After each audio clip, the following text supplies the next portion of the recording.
up until the last summer, liabilities were really cheap, and we were trying to raise as much liabilities as we could. And really, since last summer, assets have been cheap and got extraordinarily cheap. And in February and March, I think April was a much quicker and bigger run-up than certainly we expected. I don't know about anybody else in the room, but it happened very quickly.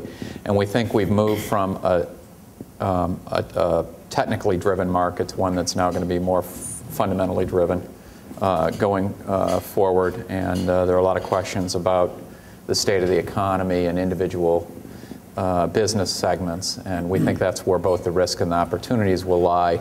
And then as it relates to the forward calendar, you know, I think to a large degree it's kind of Groundhog Day, because it feels like September and October to me all over again, which is the buy side scrambling to get long, the sell side scrambling to unload their paper, and the sell side, after having going begging for bids for the whole first quarter, is now playing coy and trying to back up some of these new offerings and offering deals out at 94, 96 that are multi-billion dollars that no one on the buy side wants to touch and get kind of slammed into believing that there's really only $2 billion being offered of a $10 billion deal, and forget the other $8 billion that's coming behind it. So I think it's going to be interesting to see how it plays out.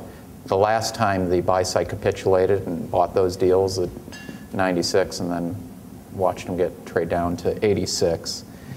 I don't know how it's going to play out this time, whether the buy side will fall for it again, or whether we'll clear somewhere in between. I think it'd be healthiest for the market if these deals cleared at a level where the buyers could get a decent return on their capital for taking that risk. And if they do, I think you'll see a sustained recovery.